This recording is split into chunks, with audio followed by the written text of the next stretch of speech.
were younger, we always asked my dad to play hockey, and my dad used to play hockey when he was younger. And he said that like as a sport, hockey, like you could get hurt, and he was kind of worried about it for us. And eventually we did some convincing. We got him to enroll us in hockey, and we've been doing that for 3 years now.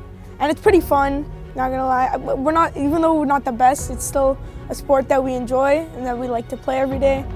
I think hockey's really fun, for me at least. It's not a sport for everybody, but for me, I really love it. About our eyes, I know that like a little while ago we would, or for me at least, it was a problem like because everything was white. It's a hockey rink, everything was white, there was ice, you know, so maybe sometimes seeing like the little bit of the colors or like the puck, it was a little bit hard for me. I wouldn't say it was the worst thing, but it was a little hard, so definitely now it's a lot better.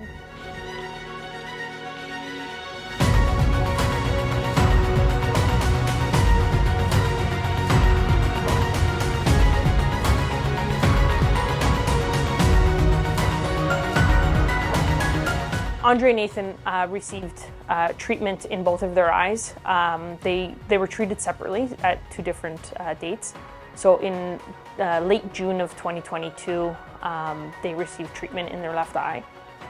And then shortly after, in July of 2022, exactly 3 weeks later, they were treated in their second eye on their right eye. Since they've had treatment, a lot has changed.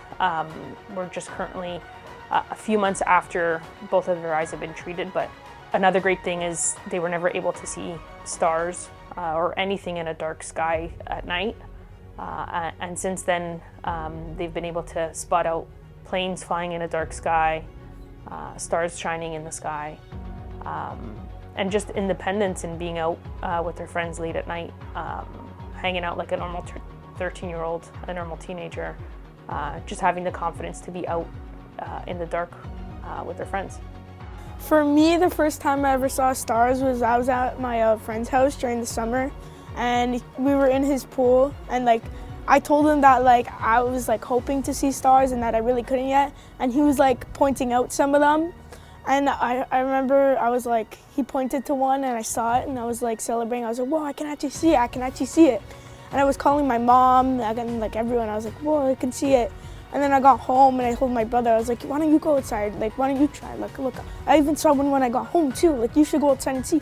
One thing I remember that was a change was after I had my first eye done, colors were a big thing for me because I never really got to see like a definitive color. Like, it was just like purple and blue, you know? There was no in between. It wasn't like turquoise, and I couldn't really see those types of colors. So like definitive colors like that were very defined to me was like a really cool thing to see. And even when I had my first eye done, it was like so weird comparing. I would be like, oh, I can see it with this eye and I can see it with this eye, you know? And it was really cool for me. At the end, without the executive board, without the leadership, Jack Oliveira, and the men and women that work so hard in our great union, without them, this wouldn't be a possibility. So we want to thank our immense gratitude for the membership of Local 183, the leadership of Local 183, for granting this amazing gift, 2022. We're indebted. I want to thank LiUNA 183 for everything they've done for us, for all their members. We want to hope that this drug gets approved and that everyone in Canada can hopefully get this drug and have the same joy that we're feeling and that we've been feeling. I want to express my gratitude to Local 183 for all you guys have done with us. You're giving us the opportunity of having a better eyesight. And I also want to say to all the people who haven't had the opportunity that we have, that there's still hope out there and that it's coming to you soon.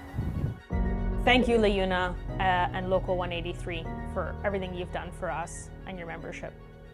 Thank you, Local 183.